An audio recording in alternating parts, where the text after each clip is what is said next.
Good evening, Bremen Church. It's an honor and a privilege to be here today. This is probably my favorite part of the work that I do, is coming to meet churches, and there's always new faces to meet. Through Jesus, strangers become family, and I consider you all tonight, even though many of you are strangers, you are my family, and it's really, really good to be here. I love that last verse, Jesus, keep these children pure and sweet. They do grow up, and they do take a lot of work. And, it's good to see all these wonderful, beautiful children here tonight. I commend you parents for having your kids in church. This is really encouraging to see this. So, welcome. Thank you for coming here tonight. I'd like to kind of introduce what I'm going to talk about tonight, and it's going to be the family, and specifically how strangers do become family through Christ. We have a family at the Mountain States Children's Home that consists of 20 children right now. We have room for 24, but we've had 5 interviews this past week for placement, so we're going to have to tell one child no, which is always hard to do. So our goal is to continue to grow and build our facilities so that we can accommodate more and more children. But before we get to the really good stuff, we're going to look at Paul's trip to Philippi. In the spirit of strangers becoming family, if Paul had frequent flyer miles back in those days, he would have racked up a lot because he traveled everywhere. He spread the gospel to so many people that had never heard it before. A lot of those people have heard of God or they worshiped God, but they hadn't heard the gospel of Christ. And that's where Paul really got busy and showed the world what that's all about. So the family that we have here today is important. It's something that gives us all commonality. We all have different tastes. We come from different backgrounds. We all look different, but we're all a family, and that's through Christ, and that strengthens us. And we always have a family in Christ wherever we go. So I'd like to begin by reading Philippians chapter 1, verses 3 through 7. This will be the English Standard Version. I thank my God in all my remembrance of you, always in every prayer of mine for you, all making my prayer with joy, because of your partnership in the gospel from the first day until now. And I am sure of this, that he who began a good work in you will bring it to completion at the day of Jesus Christ. It is right for me to feel this way about you all, because I hold you in my heart, for you are all partakers with me of grace, both in my imprisonment and in the defense and confirmation of the gospel. So Paul is talking about people that he remembers. He's writing to those, he thanks God for the remembrance of them. Memory's good, isn't it? It's good to have memory. As I get older, my forgetter keeps getting better. I don't understand it, but it keeps happening. One of the things that we can do as we get older is we can have our own Easter egg hunt by ourselves. Hide them around. We can go find them. But I heard once of this elderly couple that were sitting in their living room, and it had gotten to the point where they weren't remembering things very well. So they had an arrangement to where they're going to write down things that were requested of each other. So the wife gets up and she's walking into the kitchen. Honey, can I get you anything from the kitchen? Well, I'd like an ice cream sundae. I'd like some vanilla ice cream with some chocolate syrup and some whipped cream, some nuts, and a cherry on top. And now write it down so you don't forget. She says, oh, honey, I'm just going right in here. I'm not going to forget it. So she goes in there and rustles around for a little while. She comes back out a few minutes later with some hash browns, some eggs, and some grits. And the fella just fussed at her, honey, you forgot the toast. So, memory, it's good to remember. One of the things that I remember about my upbringing is my parents. Being adopted at 2 or 3 weeks old, I often think, where would I be had I not had them? Where would I have been had they not chosen me? Where would we be as a church without have being chosen by God? We're all adopted into Christ's family because we were chosen. And to think about this gives me great pleasure. I wonder, where would I have been had I not been chosen by my folks? Whether we've been adopted, whether we have our biological children, whether we have foster children, the house parents at the children's home have up to 6 children in their cottage at any given time. Those are their children. I had lunch with a man 2 weeks ago, and during our conversation, he told me that he used to be a house dad at Mountain States Children's Home, and I didn't know that at the beginning of the lunch. So we sat there for about 2 hours just reminiscing about stories that he had about his children. So it doesn't matter where we come from, those were his children. And I just thought that was really great. So through Christ, strangers, no matter who they are, can become family. So let's look at Paul's visit to Philippi and notice a few people that began as strangers but became family because of their relationship. So beginning in Acts chapter 16, verses 11. So setting sail from Troas, we made a direct voyage to Samothrace, and the following day to Neapolis, and from there to Philippi, which is a leading city in the district of Macedonia and a Roman colony. We remained in this city some days, and on the Sabbath day, we went outside the gate to the riverside, where we supposed there would be a place of prayer. And we sat down and we spoke to the women who had come together. One who heard us was a woman named Lydia from the city of Thyatira, a seller of purple goods, who was a worshiper of God. The Lord opened her heart to pay attention to what was said by Paul. So here's Paul. He's sitting down with a bunch of ladies out by the river. And here's Lydia. Okay, she's a seller of purple. She is an aristocrat. She's a businesswoman. She's, can we say, high society? Maybe a little, she doesn't associate with everybody because she's in business. She's, well, you can't buy my product. We don't know her that well, but that's the kind of feeling I get as to what type of woman Lydia was. Now, being a seller of purple, back then, purple was a sign of royalty. Usually only people with a lot of money could wear purple or afford purple. And that was because purple dye was very expensive back then. Purple dye came from a Mediterranean sea snail. And this snail, when captured, would produce 1 drop of purple dye, which was actually the snail's mucus, okay? So in order to get a pound of purple dye, you would need about 1 million of these little Mediterranean sea snails. So you can see why purple was so expensive. So she sits down, she listens to Paul preach the gospel, and she believes what's being said. And it says in verse 15, after she was baptized, and her household as well, she urged us, saying, if you have judged me to be faithful to the Lord, come to my house and stay. So we have this high society aristocrat businesswoman humbled at the thought of the gospel of Christ and the belief of that. So she invited them into their house. So Lydia, I believe, is one of those people that Paul was talking about when he was talking about thanking God about his remembrance of you. And then we move on through the verse here. Starting in verse 16, when we were going to the place of prayer, we were met by a female slave who had a spirit by which she predicted the future. She earned a great deal of money for her owners by fortune-telling. She followed Paul and the rest of us, shouting, these men are servants of the Most High God who are telling you the way to be saved. She kept this up for many days. I love this verse. Finally, Paul became so annoyed that he turned around and said to the Spirit, in the name of Jesus Christ, I command you to come out of her. At that moment, the Spirit left her. Wow, what power.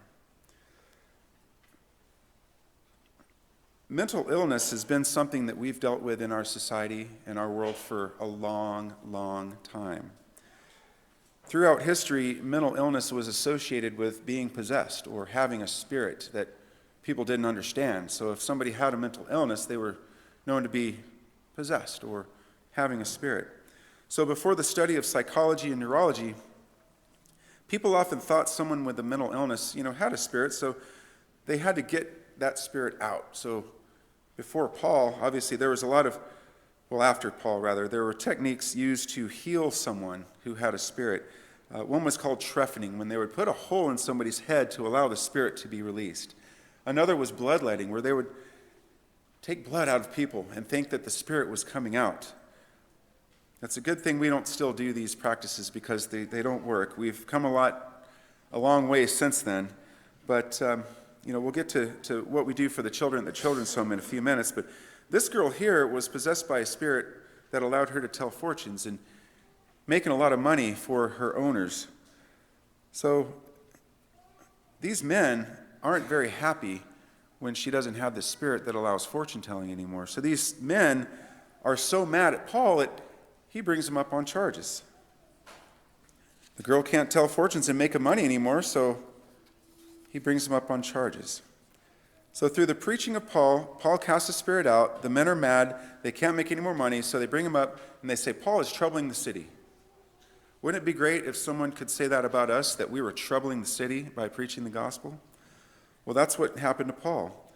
So because Paul had money, he was brought on charges, he was beaten, and he was thrown in jail. So this crazy scene turned into being thrown in jail. And not just any jail. Paul and Silas were locked up in the middle of the prison. They were not only locked up in the middle of the prison, but their feet were put in stocks because they could not escape. Absolutely could not escape. So we pick this up in verse 25. About midnight, Paul and Silas were praying and singing hymns to God, and the prisoners were listening to them, and suddenly there was a great earthquake, so that the foundation of the prison was shaken, and immediately all the doors were opened, and everyone's bonds were unfastened. Does this sound familiar in our daily lives? Is there anybody here that feels bonded, whether it's through addiction or through some sort of a sin that they just can't shake? It's amazing what God can do in your life when he has his hand in your life. When we receive God's grace and forgiveness from sin, that releases us from our bonds, a lot like these bonds were released. So it doesn't matter where we are. If we're in prison, if we're living with some sort of sin, whether we're in a life that isn't glorifying God, it doesn't matter as long as God's hand is on our life. So about midnight, God shook the prison, their chains fell off, and this jailer was in there, okay? This rough and tough, mean jailer. He's seeing what's going on, and oh boy, he figures my life is over. They're going to kill me if I let these men escape. So he figured he'd get it over with, and he was about to commit suicide with his own sword. But Paul says to the rough and tough jailer, "Do yourself no harm, for we are all here." So the scripture says that the jailer took them to his house, and Paul preached and saved his whole family. So if God's hand is on your life, he'll make a difference in your surroundings. So we have Lydia, we have the slave girl, and we have the jailer, all strangers at first, but through Christ, they became family. So speaking of family, my adoption was a special time. I was too young to know what was going on, but I know that my family, my mom and dad, had God in their lives, and therefore God had his hand in my life. And I'm standing here today because of them. I don't know where I would have been, but God had made a difference in my surrounding. And we're all adopted into the family of God through Christ. So we can all rejoice in this. So let's be happy and rejoice. So some of the kids at the children's home cannot be pictured, but I'm going to go through some that are able to be pictured, and there's some that are part of my family. But the important thing to know is that God has his hand on the lives of all the children at the children's home. We got started in 1960. We found a nice location that is north of Denver, about 40 miles. The elders of the West Cedar Church of Christ, which is no longer in existence, part of that church became the Bear Valley Church of Christ, which hosts the Bear Valley School of Preaching. Some of you are familiar with. But the home's been around almost 60 years. This is the view from across the street. This is what the kids get to look out and see every day. And it's a good image. I like the image because it teaches these kids, you can climb as high as you want in life. There ain't nothing holding you back. So go for it. That's the theme that we try to provide these children out there. Here's our campus. This is a 155-acre plot of land that's just north of Denver. It's farm country because a lot of the kids that we take in come from urban environments. Downtown Denver, we even have a boy from Brooklyn, New York. So talk about urban. These kids, they get out in farm country. They get to breathe the cool air, look at the mountains, and just go, ah. Because a lot of their situations were terrible that they came from. A lot of these kids are abused, neglected, abandoned, homeless. stricken with poverty, gone through some of the most terrible things that children should never even have to think of. These children live. But this is our campus. We have 5 homes that are along the street. The little green roof that you see kind of in the middle is our school. We have a counseling center just above that in our administration building. And then our farm area is toward the right of the screen. That big pivot system is all alfalfa, so we grow that. We also raise cows and pigs, and that's our food source. We actually eat that. We don't prepare it on campus, but we send it out and it comes back neatly packaged, ready for dinner. But children get to learn what it's like to be on a farm and what it's like to eat good, organic, fresh, good food. And this is our campus facing south. We're not Ohio State fans. I know that O looks like that, but it's not that. That's our new cul-de-sac. We just laid the pavement on that about 9 months ago, and our plan is to build 3 more homes around that cul-de-sac. There's already one, but then there's going to be one next to it, and then 2 more on the side of the freeway. So once we're all done, we'll have room for 42 children. Right now we have room for 24 children, and we have to keep growing because there's a huge need in the state of Colorado. And we take in children not just from Colorado, but from all over the country. We have 2 girls from Florida right now. I'd like to encourage you to keep us in mind if you ever run into a family that's struggling with their children. We will place children regardless of any ability to pay. It's not about money, it's about their soul. And that's what we're about. So, founded in 1960, we're a residential group care program. We're not a treatment center. Treatment centers are for a little more intense situations, but we can take in children that have had depression or thoughts of suicide or even drug and alcohol use. Those kinds of issues are what the children that come into the children's home are facing in their lives, and those are the solutions that we provide. We have a school that's on campus. Every child starts in the school, and then once they get their grades up and get their behavior where they're supposed to be, we'll transition them into the Longmont Christian School, which is a private school in the town of Longmont, which is accredited, and a lot of the kids that stay with us until they turn 18 will graduate from that school. And I'm happy to say that if a child does stay with us until they turn 18, they will graduate. We have a 100% graduation rate. That is part of our program.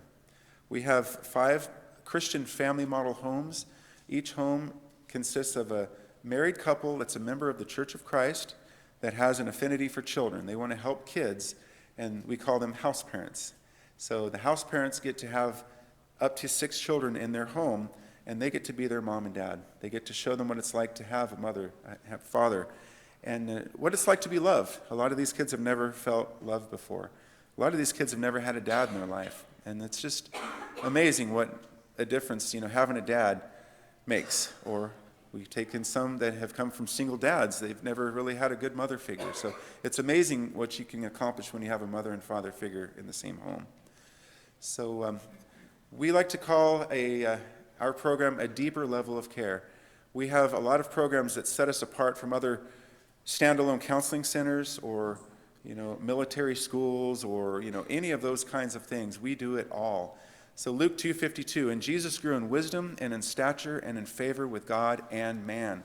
So we want to say this about all of our children that come to us. So the wisdom component is our campus school. Our school is a beautiful building. We used to have it in the bottom of Cottage 2, which was the cellar. So in the morning, we'd open up the cellar doors, and the kids, one by one, would go down the stairs, and it's like, come on, we need a school building. So we were able to raise some money about 12 years ago, and we were able to build this beautiful building.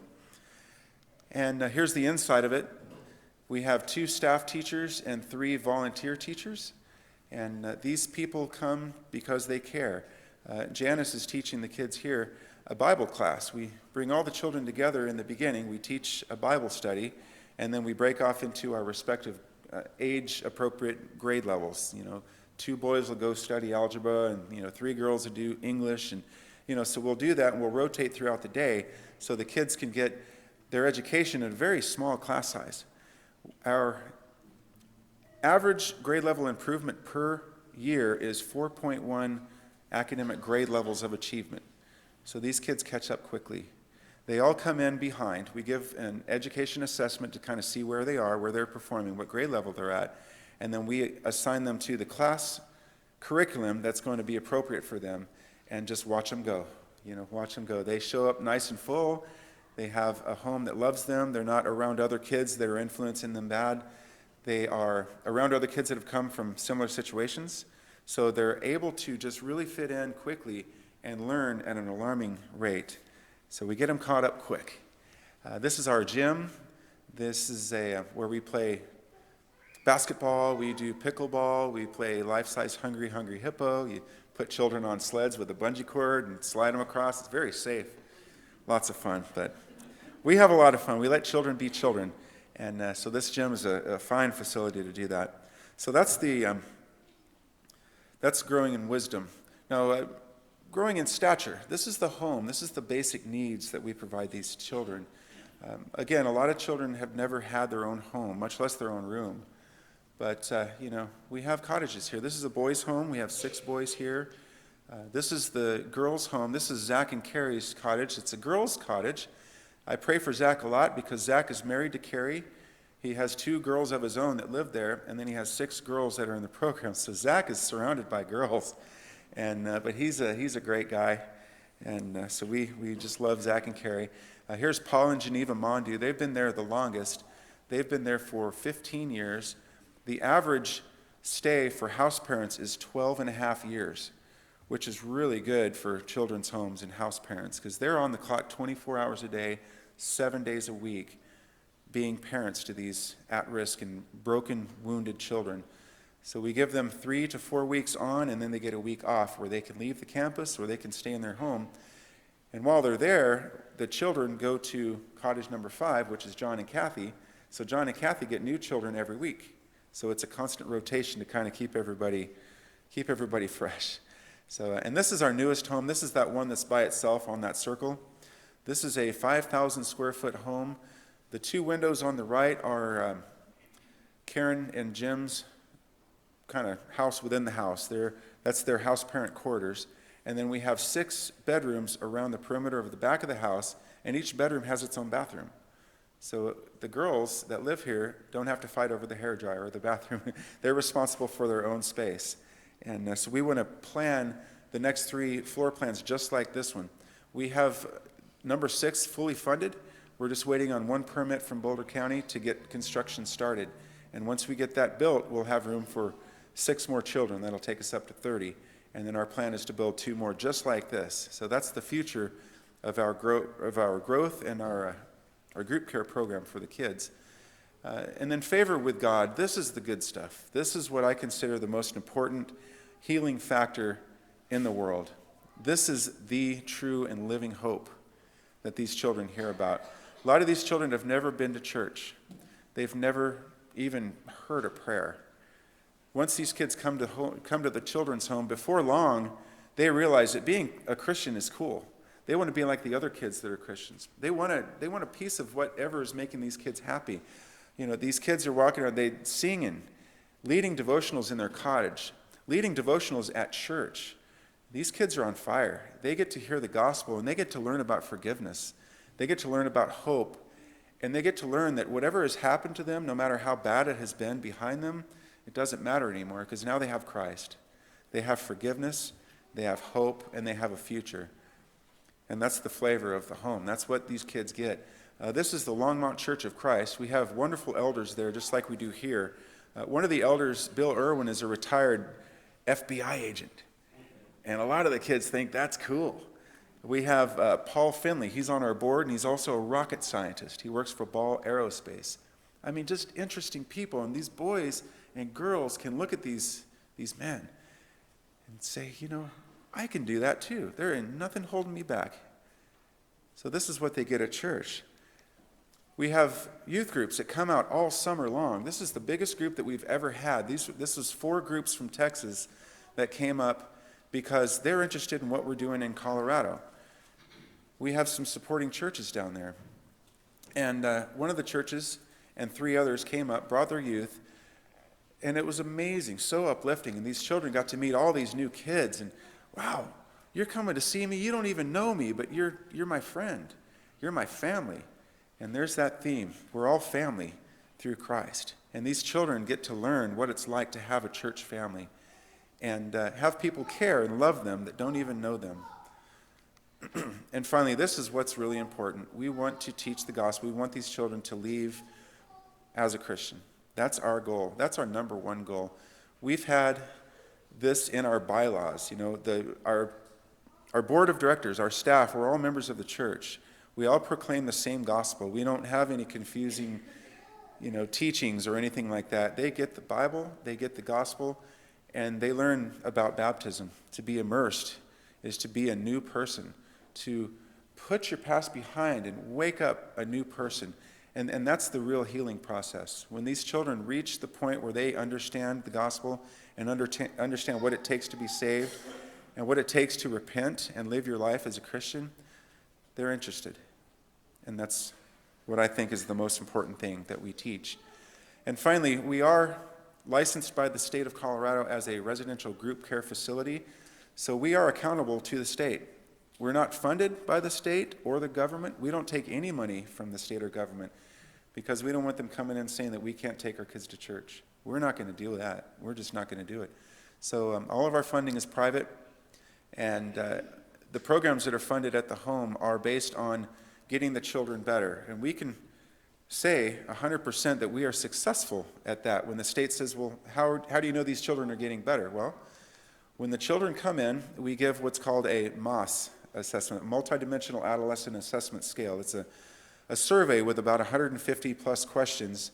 Have you ever felt depressed? Have you ever wanted to hurt yourself? Those kinds of questions. There's Dustin sitting there counseling one of our girls. Dustin is our director of professional services, and he does a wonderful, wonderful job. We also have Claire. She's a recent graduate of ACU with a counseling degree, and she is amazing.